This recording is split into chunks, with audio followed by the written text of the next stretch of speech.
All right, cool. It has been a total while since I've done anything like this. How's it going, Quite guys? some time. Oh, sorry.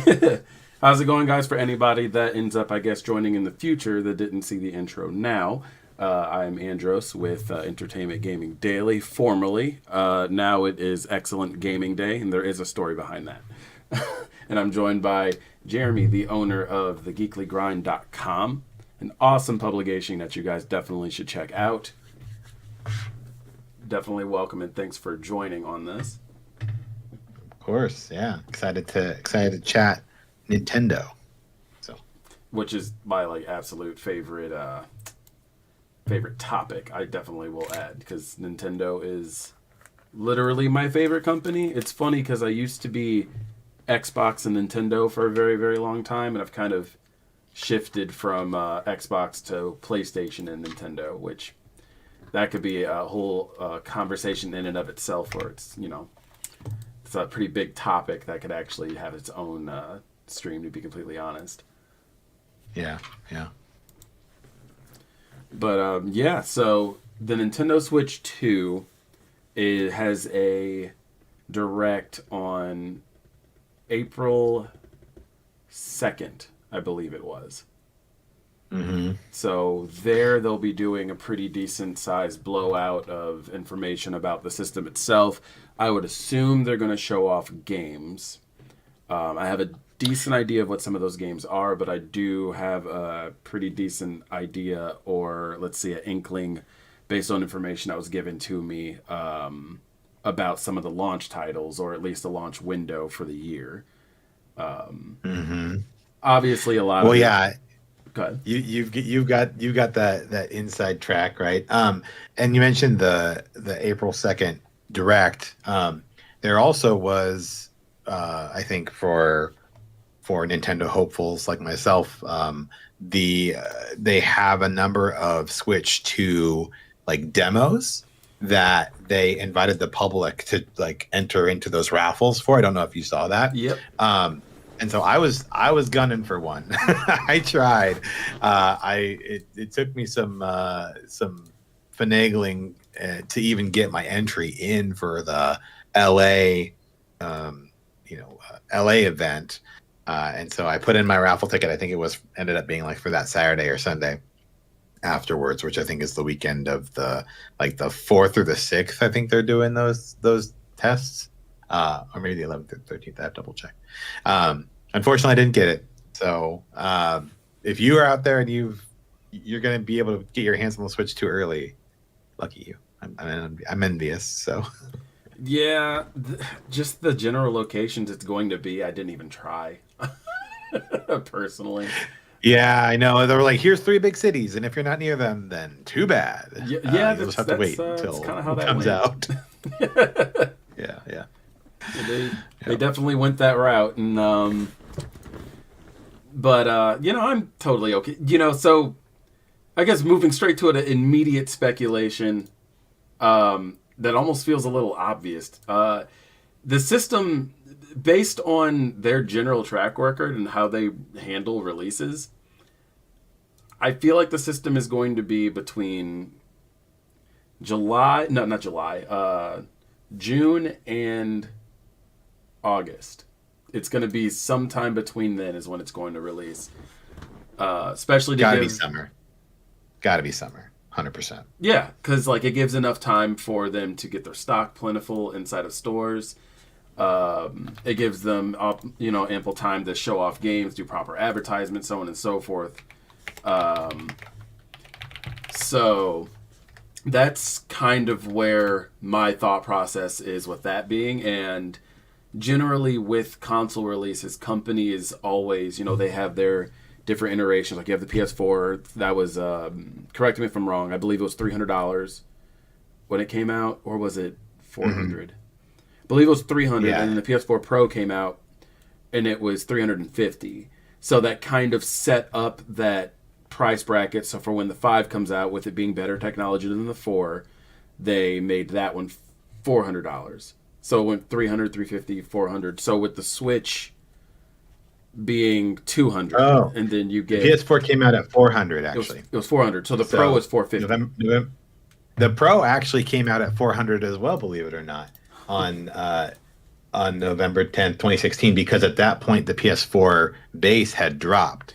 So basically they did the relaunch and it was still 400, but compared to what the PS4 was selling for at that point, I think that, they had dropped to 350 or maybe even 3 at that point.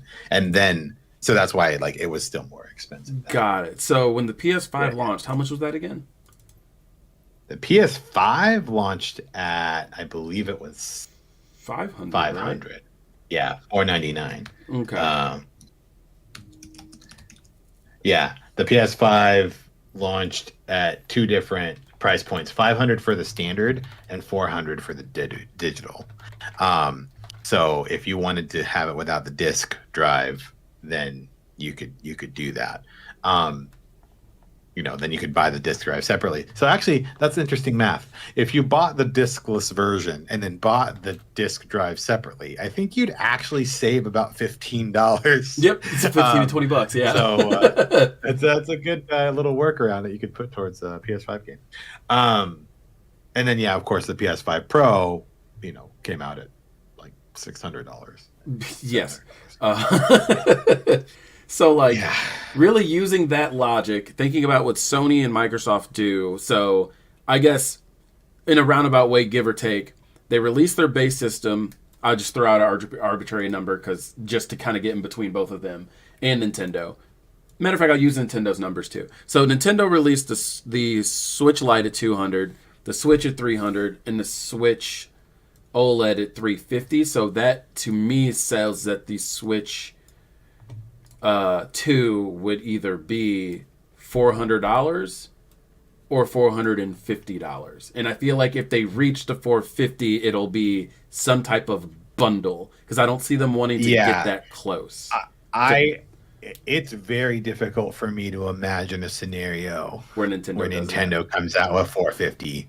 That seems, to your point, right? Like, that seems uncharacteristically high for them. I think if they can hit 4, and they can say, hey, we've updated the hardware, and they're having to obviously navigate other things happening, right, with the at least regionally in the US, right, like tariffs and other things economically that are happening. So that might have some impact as well. But I think, shooting for that 400 target makes sense. I am still flabbergasted that there's no OLED SKU. I'm among, one of the many, I think, that just does not understand how in the year of our Lord 2025 you're going to release a handheld console that doesn't at least have the option for OLED at launch. Well, I mean, the Steam Deck and all those other devices, they had to re-release the Steam Deck to get OLED for it. True, there was a bit of a delay, but they offer that now, right? Yeah. And so I guess I guess if you look at the market, right, because arguably, the Switch was sort of the progenitor to this handheld market kind of rush, right? We've got now the ROG Ally, we've got the Steam Deck, we've got all this other stuff. But really, it was, I guess I don't want to stick a flag into this as a done deal, but I feel like the success of the Switch and the evolution of what handheld gaming meant is what helped to kind of drive that, right? Mm-hmm. So, and now the atmosphere has changed, the market has changed. So at this point now, right, that's what makes me feel like Nintendo is missing an opportunity to release, have an OLED SKU at launch, right? Because then they are basically competing more directly with, the Steam Deck, for example, which has a LCD and OLED. And I would imagine if they release an updated version of Steam Deck hardware, they'll probably also have LCD and OLED. So, yeah, that's the main thing. I mean, again, I'm not like I'm not like putting up an anti-Nintendo banner or anything on my house because they don't have an OLED SKU. But I do think that there's definitely an opportunity. There was an opportunity there, and so I'm curious how long it'll be. Like, what do you think? Like, how long do you think it is before Switch 2 has an OLED SKU? Do you think they get it out by Christmas, or do you think that's too soon? So I see that being a an iterative upgrade for them. So I don't see them doing it until 2 years in. Wow. Yeah. Yeah. That's interesting. I mean, yeah, we'll see. I mean, yeah, I think initially I was like, okay, they'll release it in summer, right? Like early summer. Like get it in the kids' hands. It's summertime. Parents are working. Like it's just like, hey, enjoy a new Switch 2. Leave me alone. Right? And then the kids are playing it. You know, we get some time to ramp up some software titles, blah, blah, blah. And then my thinking was, Thanksgiving, Black Friday, Christmas. They're like, okay, cool. You've been enjoying this console for a bit. We know some of you are holding out. Like, you really want the OLED, or you want to do an upgrade. Like, here's it. But the more I thought about it, I'm like, no, that's way too soon. They're not going to release a new SKU within 6 months because then people would be pissed. Yeah. So, I think at minimum 1 year. But the more I think about it, the more I'm like, it's probably 2 years, which is crazy to me. But, yeah. What's sad is I can see that happening because literally anytime you get, any of the three companies, the Microsofts, the so on and so forth, they typically like to do their console launches within, let's say, 2 years of the original initial launch. And they almost never not do that, honestly, when you think about it. That's just kind of their thing. Right. Which is what kind of baffled people like when the PS5 Pro came out, because it kind of feels like this generation just started. It just feels like it, because when you really look at it, like, I don't want to word that. When you look at it, and this is as truthful as I can possibly be with the information and knowledge that I have, the PS5, quote me if I'm wrong, games that are only on the PS5 that are made specifically by Sony themselves, PlayStation Studios, there's only 8 games. And not counting anything that's just a remaster or a re-release. So, and that has people scratching their heads as to why are you guys moving on to a PS6 already, like talking about it, or why is there this iterative upgrade of the PS5 Pro when they just are just now getting started. But then there's also that thought process of, well, Sony always only has about 7 or 8 titles. Because it's usually when they get to the end is when they kind of backload everything on. Because you got Days Gone at the end of the generation, God of War. That was 2016. That was 3 years in. But like they still got like Days Gone, The Last of Us 2, so on and so forth, towards the back end of the generation. And they don't have anything at the beginning. So they rely on third parties and licensing and everything to get, the ball rolling for them. Yeah. And I mean... This is a much bigger topic in gaming now, right? Which is this idea that AAA gaming has gotten exceedingly expensive and very complicated and takes a very long time, right? So it makes sense to your point that Last of Us, these major first party Sony titles are going to take a while to get put out. And in the meantime, they're going to try and pick up, maybe some of these indie titles, etc., get licensing rights for some of these titles that are everywhere, right? They are, they're on Game Pass, they're on Xbox, they're on PC, and they're just trying to say like, hey, you can also play it here on your PS5, which or PS5 Pro that you spent $700 on, $800 on, right? In addition to, these other consoles. So, I think that it's going to continue to be a challenge, for how Sony can match the pace of the calendar, the schedule of some of these other releases, especially if Xbox continues to wisen up in their Game Pass strategy. Like, if Xbox actually figures out how to reliably get more of those great AA titles into the Game Pass world, right? And everything's in Xbox, like they've said. I think that's when you start to see the Xbox ecosystem being more of a threat, right? Because, you know, Phil has said like that they lost, right? The console war, they lost it.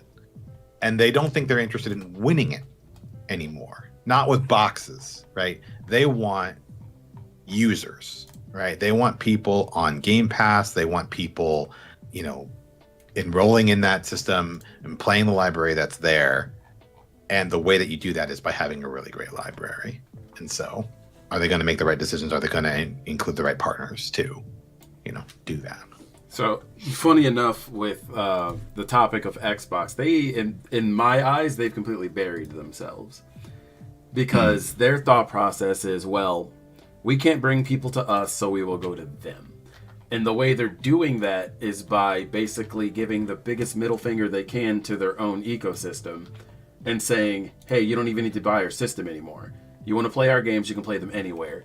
And people now are, you know, with the problem with like general inflation and things like Netflix and everybody else going up in price, and the Xbox is inevitably going to do that after their acquisition of Activision Blizzard. And then on top of that, they kind of have this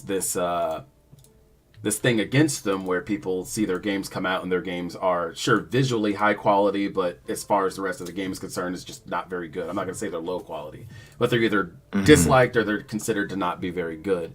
So people that sign up for Game Pass tend to not really do it for their games per se, unless it's something they theoretically didn't make. It's from a studio that they bought and acquired. And then now they're like, well, since we can't keep people in our ecosystem, we'll put them everywhere. So then people go, okay, so why would I have an Xbox if I can buy a PlayStation, have everything Microsoft makes and everything Sony makes all in one place? And then Sony has their own version of Game Pass that's honestly better. And that's a little bit cheaper. So it's like, I don't know exactly what game they're playing at on that one, because it's not... As far as what I'm constantly hearing from people on a daily basis, I'm not really seeing it online because I'm not looking for it. But people are kind of staying clear of them because they're seeing it as a more of a ripoff now.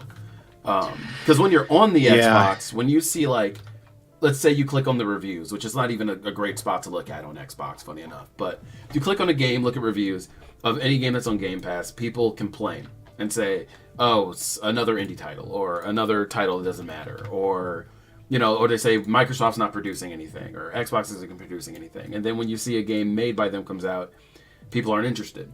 And so a big problem that even Sony has is Microsoft and Sony will produce games that aren't meant for their ecosystem, despite the fact that they really want it to be. Like using Hi-Fi Rush, for example. Xbox gamers didn't appreciate that game. And that is a game, when it came out, that looked like would have thrived on a PlayStation, right? But then you have Astrobot, which didn't do like incredibly well, but it did well enough. People liked it. The game is fantastic. It's not even a bad game. But PlayStation players, from what I was observing, did not care about it themselves. Until it got Game of the Year, they ignored it. And that's a game that would have thrived more over in the Nintendo and Xbox ecosystem. So it's like weird stuff like that happens between the two of them. And now Microsoft will be able to tap into that with Sony, go the way of the Sega, get money from there. But then that's not going to help their console sales or help Game Pass sales, because now with the problem of being connected to the internet all the time, everybody having their outages, especially Sony, now the shift for physical has started to somewhat go up. Not a lot, but that might change. And so Game Pass is looking less and less appealing, especially when Sony's got like much better cloud gaming and stuff than them. And they've kind of proven that with their PlayStation Portal and really anything that's not a PS3 title. Yeah. I mean, it's interesting, you know, sometimes you see they definitely have a large cloud library. I haven't really tapped into it a ton. I had the Ultimate, PlayStation subscription previously, and when they did the price adjustments, I knocked myself down a tier because I was like, I don't need to pay like the extra $30 or $40 a year because I don't really use that. I understand that. But it's interesting because I think when it comes to the Game Pass interest, right? I think it comes down to folks that it's similar to when you like activate stars for a month because a new season of a show that you like is out, and then you binge the show and then you stop subscribing to stars. I think Game Pass has a very similar structure in that people will see like a day one Game Pass game is coming that they're interested in, and then they'll jump into Game Pass and then they'll play their game. To Game Pass's credit and to Xbox's credit, I think, or rather, what they need to do better at and can continue to do with titles like Claire Obscure, Expedition 33, some of these other really good looking AA titles that hopefully have the critical reception to match, is that when you bring in those users, right, to jump in to that day one Game Pass, game, that you can keep them around for all the other great titles that are there. And that's the trick, right? That's how you keep them in that ecosystem. And it's a comparatively a bargain, right? They always said that like the best deal in gaming, right, is the Game Pass. Whether subjectively you believe that or not, right? Yeah. Depends on the library that you're looking for, but that's kind of their argument. And so how do they make that argument more compelling, right? They have a good library of AA games, and occasionally those AAA day one Game Pass releases to keep people around. And so, yeah, that's we'll see if they're able to execute on that. But kind of like bringing this back to Nintendo, right? It's interesting because Nintendo, in a lot of ways, operates completely outside of the normal like business practices of either Xbox or Sony, right? 100%. And this has been brought up, time and time again in 1,000 gaming podcasts from here until the end of time, which is Nintendo does their own thing, right? They have these massive IPs that are so deeply embedded in our, whether you're millennial, Gen X, Gen Z, Alpha, like you have these iconic characters, these iconic stories, these titles that you resonate with, relate to, and they're able to lean on those IPs to sell you 100 million, Switch units in this case, or honestly 100 million potatoes with a couple like wires sticking through it if they tell you that they'll put a new Mario on it. You know what I mean? Like Nintendo has the power of that IP, and that's why they haven't needed to compete in the hardware space. They weren't interested in having a really powerful piece of hardware in that handheld experience, right? They weren't interested in kind of chasing that dragon, if you will. They know what they have, and they know that they're going to sell millions and millions of units because Samus is there, Mario is there, Link is there, right? That's it. Yeah, and hell, just them announcing or even showing that tiny little trailer of the Switch 2 was like enough to kind of tip things over. And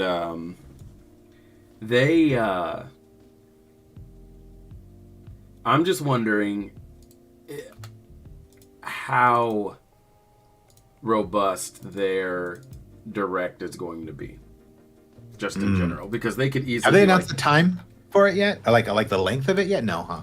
Yeah, we don't even know.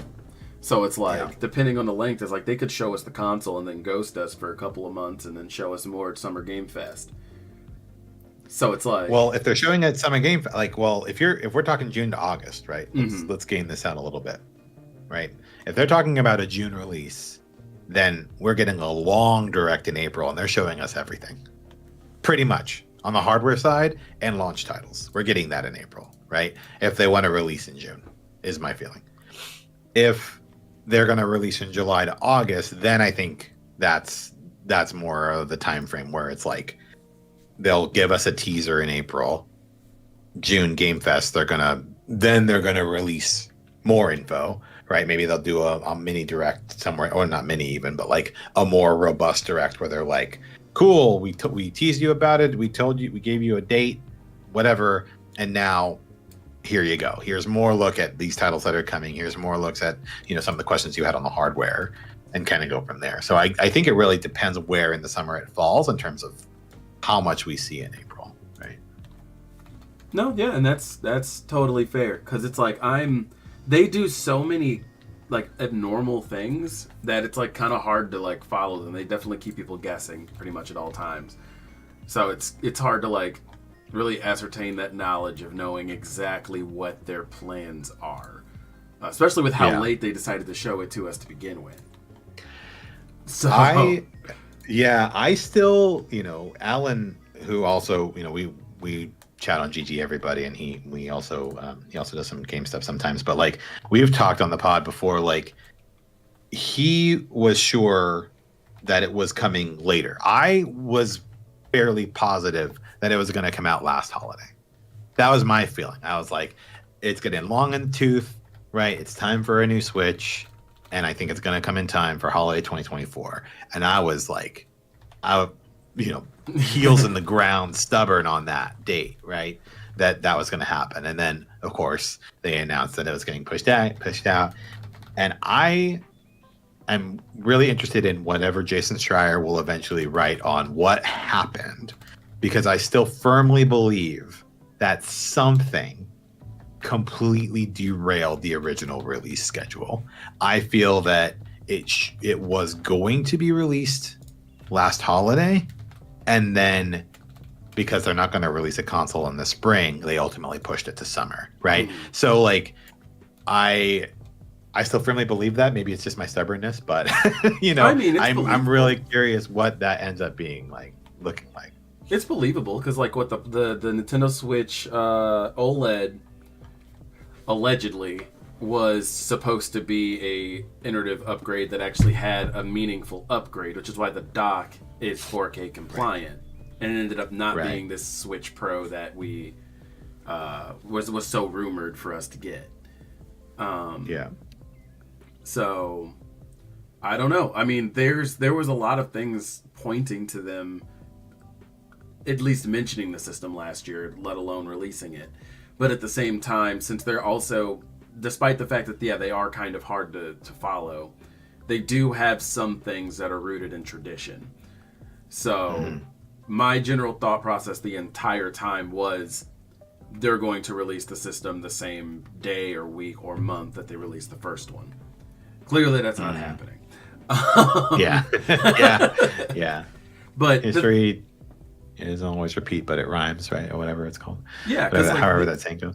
Yeah, because their releases are kind of like that. They always release a Kirby game and a Donkey Kong game at the beginning of the year. They always release, when they release Animal Crossing, it's obviously during the summer because that's more of a summer game. When they release Metroid, it's usually, in Mario, it's usually in October-ish. Pokemon always comes out like November 14th. So like they do have like things that come out at specific times. Zelda's the only one that's a bit weird every time. So I don't ever slate anything on Zelda. Zelda's come out has come out in the summer. It's obviously come out the day the Switch came out, which is in like March. We've had Zelda come out in October. So Zelda's the only one that's ignorable. But everything else kind of has, even Yoshi. They released the weirdest, very obvious spring titles literally in the first 3 months of the year all the time. It's always Donkey Kong, Yoshi, they bury them in the post-holiday. Yeah, the post-holiday kind of spring season. They're like, here's a new Donkey Kong game, Donkey Kong fans. Yeah, Kingdom as there's always a pattern. Weirdly enough, now that I pointed that out, you're going to notice. So they're trying to be a little fickle about when Legend ZA comes out, and that's very obviously going to be sometime in October or November 15th. I'm going to put a pin in that like right now. If that happens, I'm going to not be surprised, actually. Because it seems like the general threshold when they like to do that is always in November or October. If it's a mainline title, it's November 14th, let's say. When it's a side title, it's October something. Just like Sonic games. Sonic games either come out on my birthday, which is November 10th, or they come out October 12th. Something like that. There's always like a pattern to how the companies like to release everything. And lo and behold, I'm pretty sure Sonic Superstars came out in October. Sonic Frontiers came out around my birthday in November. I could be wrong if I'm remembering that straight. Because I do remember that like Sonic Forces came out, I'm pretty sure on my birthday. Or close to it. I know it was in October or November. So like, same thing with like the Xbox One X. That came out on my birthday. The PS5 also did. So, or close to it, or it was the Xbox One. Either way, everything's always in those 2 months, right? So, Dragon Ball games always come out in October as well. So, basically, so I just kind of looked it up really quick because I was curious. There were, out of the 16 Sonic titles, 9 of them, so just over half, have come out in either October or November. We've had a couple. We had Sonic Mania in August. Okay. Sonic Lost World in October. That was an October title. Sonic Adventure 2, June 23rd. The original or 2 Battle? Sonic Adventure 2. It was just 2. I think the original one, or the release of the sequel. Sonic Adventure, the original Sonic Adventure, was December 23rd. So, right around holiday. And then the other ones that were kind of outside of that are Sonic the Hedgehog 3 back in 1994 came out on February 2nd. And then Sonic the Hedgehog, the original Sonic the Hedgehog, also came out on June 23rd. That had a parallel with Sonic Adventure 2. Okay. And then the only other one that's outside of that is Sonic CD, which came out in September. September 23rd, though, so very close to October. But yeah, like a lot of those titles, you know, Sonic and Knuckles, October 18th, Sonic the Hedgehog 2, November 21st, Sonic the Hedgehog 2006 came out November 14th, Sonic Unleashed, November 18th. Okay, right, so right around there. Yeah. Yeah. I feel like such a loser for noticing that. Yeah. But, I mean, hey, it's like some companies actually do kind of have like a release window they like to go with. I wish I knew Mega Man's, but I don't. Yeah, what is Mega Man's? Because that's relevant to my interest. Yeah, because like I love Mega Man to death. Like Mega Man, Sonic, barely Zelda, but we'll just say Zelda. Mega Man, Sonic, and Zelda are the 3 reasons why, and then Super Mario World specifically, are the reasons why I even got into gaming at all when I was a child. Pokemon surprisingly wasn't one of them, despite the fact that I played a lot of Pokemon. But like Mega Man X4, 1, 4, and Battle Network were like the 3 games I played the most until I got to Legend. December is the Mega Man month. For a lot of them. Interesting. Yeah, original Mega Man, December 17th, 1987, and then December 24th, December 6th, December 4th, December 17th for Mega Man 8, and then for Mega Man X, it's the same. There were a few. Mega Man X4 came out August 1st, so that one's a little bit outside of the norm. But X5 and X6 both came out like late November, November 29th, November 30th. The Mega Man Zero series is all around April and May. So Mega Man Zero, basically late April, 3rd to 4th week of April. Mega Man Battle Network, also mostly in December. Yeah. So yeah, December and November, a lot of Mega Man games in there, and then there's some outliers in the summertime. So, but yeah, I mean, as we're approaching the Switch 2, right? What are your hopes? 3 launch titles. What's like Andros's like ideal launch lineup in 3 games, and then what do you think is actually coming in 3 games? Okay, so my ideal is a new Mario game. Sure, 3D Mario. Got it. Which is going to Gotta happen. do that. But, what would be my ideal? I can just like take a shot in the dark for something that's probably never going to happen, right? Oh yeah, absolutely. I'm going to go for it. Okay, so my expectation is a new Star Fox. I want Nintendo Land, just a new version of that, because I'm weird and I really liked that game on the Wii U. And that'd be a nice pack in as well, or something similar to it, some Miiverse thing where it's interactive. Yeah, I would like a new Star Fox. I'd like a.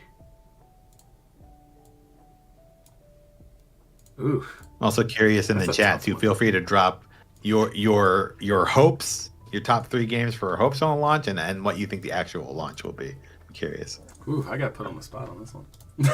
I can't think of one. Star Fox will be an absolute must. I want Metroid Day 1 because we don't have any kind of launch date for that. And then I would like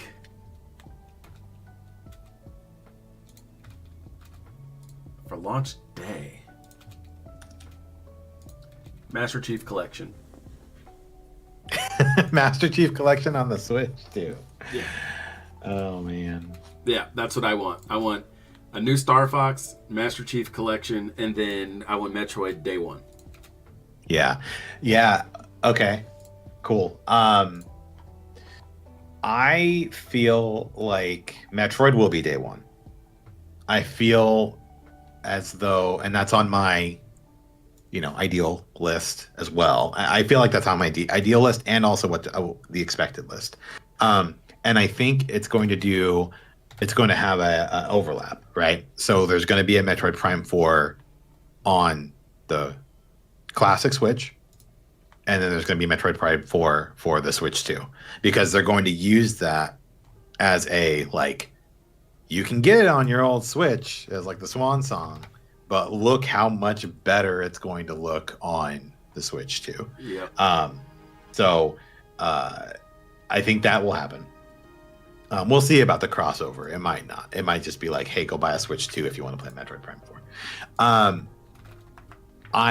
And again, this is hopes and dreams as a Mega Man fan. It's time for a new Mega Man, y'all.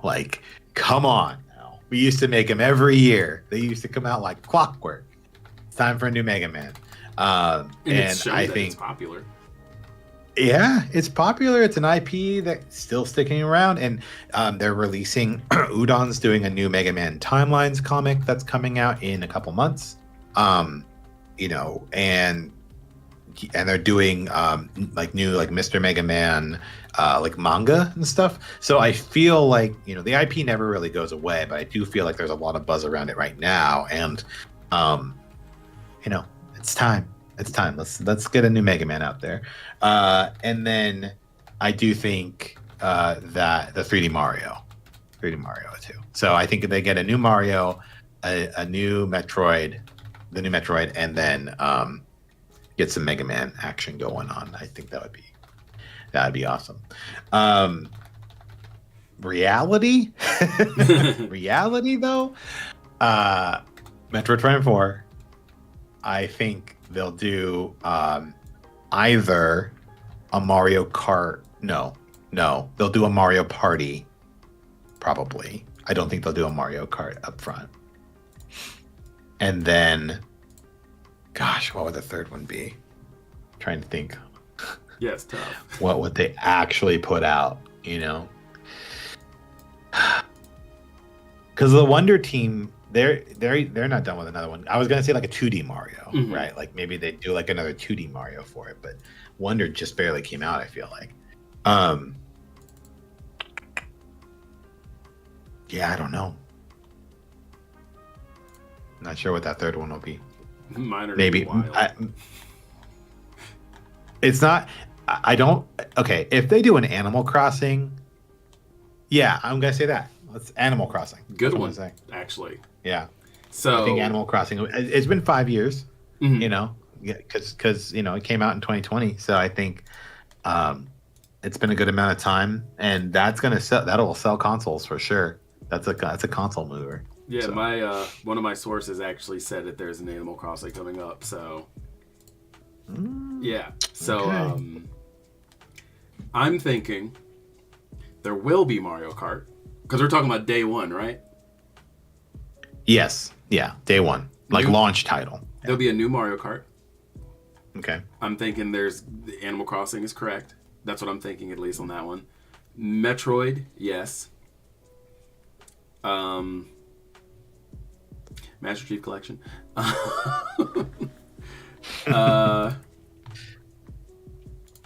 Now, later in the year, a new Mario game. Same year, though, but later in the year, a new Mario game.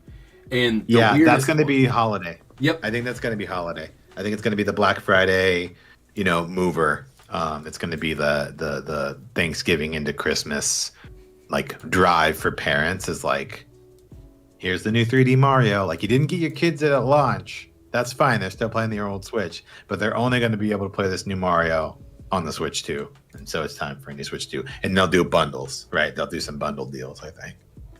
Yeah, so here's the weird one. I think their launch title that they're, for whatever reason, going to put some focus into will be Breath of the Wild upscaled. Breath of the Wild. This is a remake. A remake. Yeah. They were talking about that. And then also Majora's Mask, right? Yes. I was hearing about that. Yeah. So that might be that might be the during the Direct, they're going to announce for an October release, because this is Nintendo we're talking about, for some type of Twilight Princess or Wind Waker launch. Mm-hmm. And that'll be a cross. Keep that Link, keep the Zelda IP kind of fresh, right? Rolling in, and then and then the new 3D Zelda would be the following year, 2026, yep, which will be the trilogy ending for the Breath of the Wild series, because they did say, I'm pretty sure I remember them saying that they wanted that to be a trilogy. Right. Sure. Like, you might have to look that one up, but I'm pretty sure Aonuma said that he wanted a third game and to actually stop this version of Zelda there, but I could be wrong. But I remember hearing that a couple years back. Yeah. Before Tears of the Kingdom came out. Yeah. No, I mean, yeah, well, and we'll see what it ends up looking like in terms of the release, and then also the timeline. I've always said, whether it's a PlayStation Showcase, Xbox, whatever, like, a good showcase, a good direct tells consumers what to look forward to, right? It tells consumers what their like purchase plan looks like over the next 3, 6, 12 months. So I think this upcoming direct in April is going to be more specifically on, here's the console, maybe here's some of the launch titles, etc. But then whatever they do in June for Game Fest, I think they really need to paint a good picture of what's coming, right? What's coming this quarter, what's coming in holiday, what's coming the following year, like for the full 12 months outward. Like, that's what we need a good picture of, because then that's going to make an even more compelling case to say, okay, I need to go get a Switch 2 because I want to be able to play this game, that game, this game, which are coming. So hopefully we end up seeing that. I'm confident they'll do that. Yeah. And, before we get to the Switch 2 as well, I think, just kind of an ode to Switch, right? These were some of the numbers that I kind of pulled getting ready for our chat today. So I think anybody who is a Switch owner or in the gaming space knows that the Switch is like ubiquitous and sold extremely well. Yeah. But how well? So the Switch launched in March 2017. So it's been now officially, as of yesterday. Hey, what crazy random happenstance? 8 years ago yesterday. Yep. It released. You did that on purpose. By the end of the launch month, it had sold 2.74 million units. So in 1 month, it surpassed the Wii U's first year of sales. Which is so upsetting. By mid 2017, it had sold 5 million, 4.7, but we'll round up, call it 5 million. By December, so by the end of that same year, 9 months after release, they were up to 10 million. They kept cruising along. 2 years later, it was up to 50 million units. And then, of course, COVID happened. And so between late 2019 and the end of 2021, they went from 50 million units to 100 million units. And then finally, early this year, lifetime sales stood at 150.86 million. So they eclipsed as the of PS2 in Japan. this year. Yeah, so basically, it's the Switch is within striking distance of Nintendo's all-time record, which is the DS at 154 million, and the industry record, which is PlayStation 2 globally at 155. So it is crazy. And then more specifically during COVID, right? They sold 28.8 million Switch consoles in the fiscal year ending March 31st, which was a 37% increase over the previous year. And yeah, it sold 9 million units in 2020 in the US alone. So crazy. That's the Switch for you. We'll see if the Switch 2, I mean, I don't know if the Switch 2 will be able to match it per se, but I mean, it's definitely setting a high bar to clear for the new Switch system. Yeah, I don't have an opinion on whether it'll match it either. I'm going to say it will, but at the same time, that's just me being hopeful, not really, having any real basis behind it. But the thing is, though, with the Switch, but then again, it's casual gamers. But the thing is, with the Switch, though, it brought in a lot of new players. People that previously wouldn't have played games before or hadn't played in a long time. Yeah. I don't know how willing they would be to move up quickly. But, in the same note, you work for Apple. New phone comes out. People upgrade pretty damn fast. So do they? Well, I mean, and it depends, right? I think, and this is on a much longer life cycle, right, than the phones. So what you'll see, or what we see for phones, is the folks that are upgrading are the folks that are, we have a smaller subsection of the folks who upgrade every year because their plan accounts for it or whatever. But more often than not, the folks that are drawn to upgrade are the folks that have been sitting on their old phone for a while, right? So, you got a lot of folks who are sitting on 3, 4, 5-year-old phones, and they're like, okay, this is the one. I'm going to pull the trigger. I'm going to get a new one here. But, with the Switch, like I said, it's 8 years old. That's a pretty old console, especially considering the hardware limitations, right? Yeah. Like, we've seen some of the disastrous ports and, like the Mortal Kombat port to the Switch and how that looked. I bought a so I side definitely that didn't work on the Switch like the other day. Yeah. Yeah. So, I mean, it's time. It's time for a new Switch. And I think a lot of people will be engaging in that upgrade when it does come out. But I just wonder if it'll drive the same volume, the same amount of people. Yeah. So with the current Switch, did you get the full Switch experience? So we're talking the using it in the car, using it in a plane, undocking it and handing the Joy-Cons off, handing one to a stranger. Like, did you get the full everything that trailer had? Did you have the full experience ever? Playing Mario Kart on a rooftop on a couch. No, not quite. So definitely played it on a plane. Definitely took it on the go with me. Definitely. I didn't bring the Joy-Con controller dock thing with me anywhere, but I did. Definitely, set it up on the plane. Definitely brought it up to Lake Arrowhead even recently with some friends and hooked it up, and we played some Mario Party and Mario Kart together.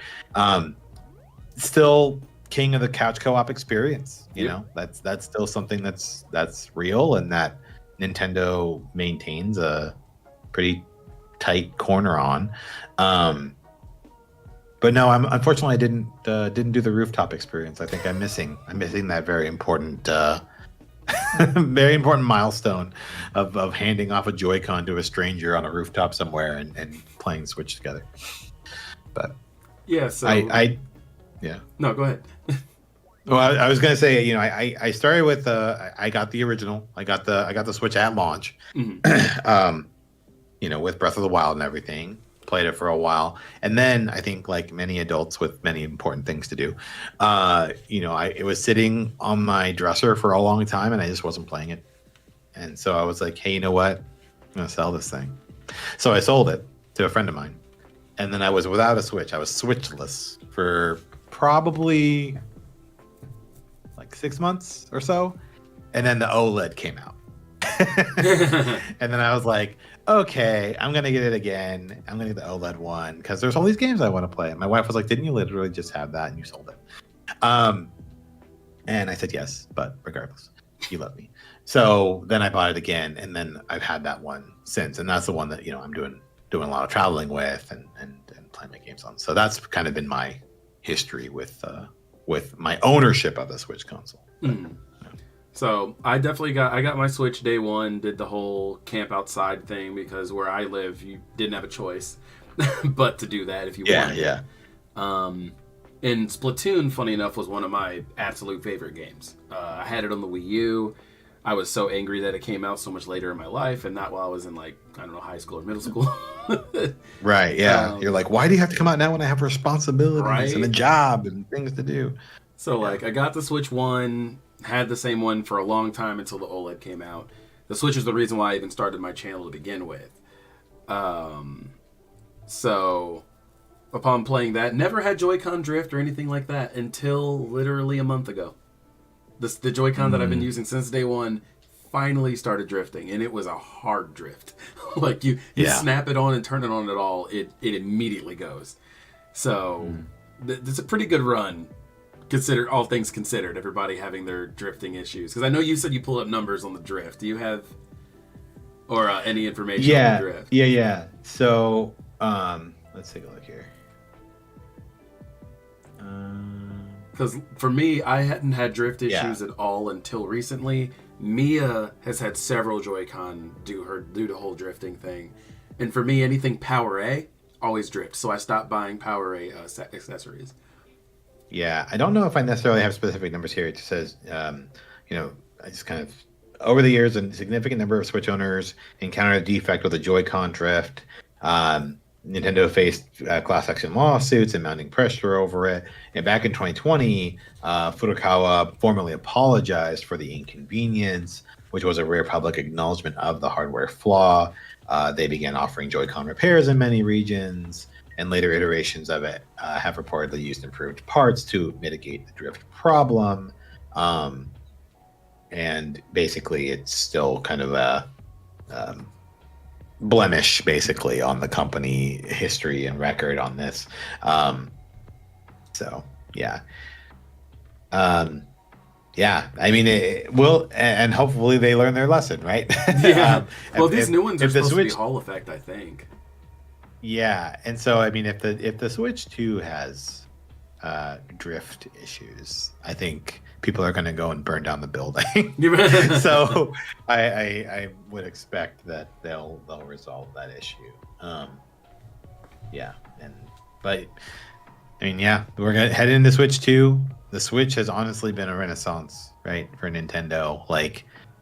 Obviously they were dominating in the handheld space with the DS, with obviously the Game Boy Advance before that, but this has been a way for them to maintain a very strong presence in the gaming industry. And really, like I was mentioning at the beginning of this recording, right? At the beginning of the stream, I feel like the Switch sparked almost single-handedly the evolution of from going to an idea of having a PS Vita, right?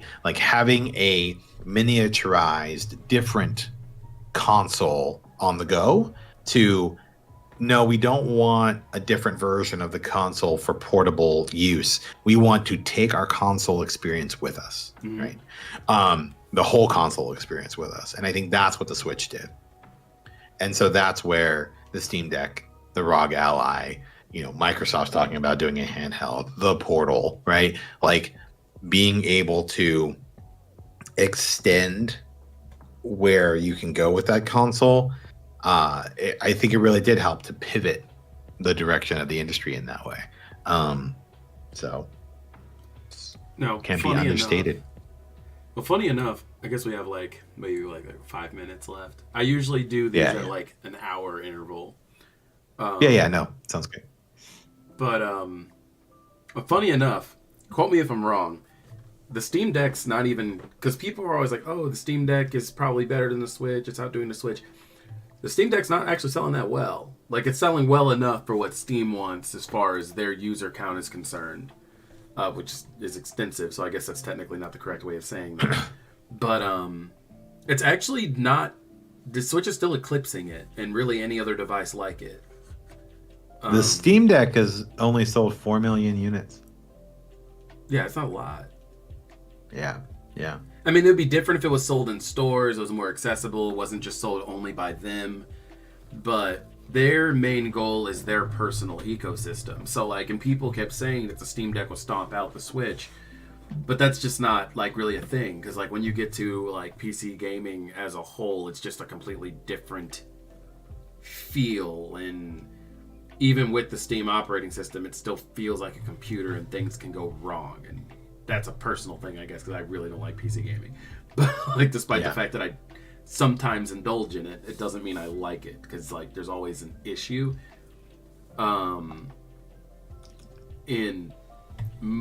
Since the Switch appeals more to casual people and the Steam Deck doesn't, I think that's a hurdle that Steam will have to kind of navigate if they want to tap into that. But I don't think they want to. So it's crazy that the Steam Deck. I feel like the Steam Deck's been around a lot longer than it has been. It came out in 2022, February 2022. So I mean, it's only been a few years. Now, granted, the Switch sold more in like 3 months than the Steam Deck has in the last 3 years. But again, it comes down to, the IP and things like that. But still, I think considering it's only been a few years, 4 million is not too bad. Yeah, and they said themselves they're okay with those numbers because they weren't looking to, set the world on fire per se. But I'm hoping it doesn't go the way of the Steam machine because, they made several other gaming console-like devices that kind of flopped in a way. Steam Deck didn't flop per se, or in general, but we don't want them to. I don't want them to sunset it for sure, and I don't think they will. I think they've got a solid base, and like I said, even if the Steam Deck doesn't have the sales to match the Switch, right? Because the Switch has the IPs and everything else, I do think that now, if you were to poll gamers or something like that, if you were like, would you rather have like a PS Vita, like a unique piece of hardware that only plays specific mobile type games, or a handheld experience that can mirror, right, your PS5 at home, right? The latter is more of what we're gearing towards. Correct. And I think, that the Switch helped to do that. And then I think that, the Steam Deck is still helping to provide that more robust experience on the go and providing you access to, of course, the Steam library, which, talk about access and choice, right? Like, everything you want is on the Steam Deck, or on the Steam library. So, the majority of those games will be there. So it's pretty awesome. Yeah, and then based on like Nintendo specifically with the Switch 2, based on what I'm hearing, and then next to that, obviously specifications on paper are a little bit different than getting it in your hands. It's supposed to be around the power, either stronger than or the same power as the Series S. And it's kind of stated as if the Series S can run it, the Switch 2 can run it. Because then even with that quote getting out there, Phil Spencer took that upon himself to come out and say, well, this is why it's good the Series S is in the market. Because everybody's like, it bottlenecks everything. But it's like, well, the Series S being in the market allows for underpowered hardware to, run on a pretty robust system. Because Series S is an impressive system no matter how you look at it. So if the Switch 2 is about that strong, then you can really see almost anything going on it for the most part. Like, apparently that's the worst place to play Monster Hunter Wild, so that's not really doing much for it, but you get what I mean, though. Yeah. No, I think I think that the Switch 2, I had heard like kind of PS4 comparisons, right? So Series S, PS4, maybe PS4 Pro actually. And so, I mean, it's funny that it feels like you see the Series S as, there's a market for it. And it's like, well, Like the only issue I take with that is like, again, Nintendo isn't in the hardware game, right? Mhm. Like the Switch 2 having higher hardware is less about its ability to like kind of keep up with its competitors in that sense, and more to make you a prettier Mario and make you a prettier Link, Zelda, and make you a prettier, Metroid. Like Nintendo is still going to run those very optimized experiences based on those very specific IPs on that console.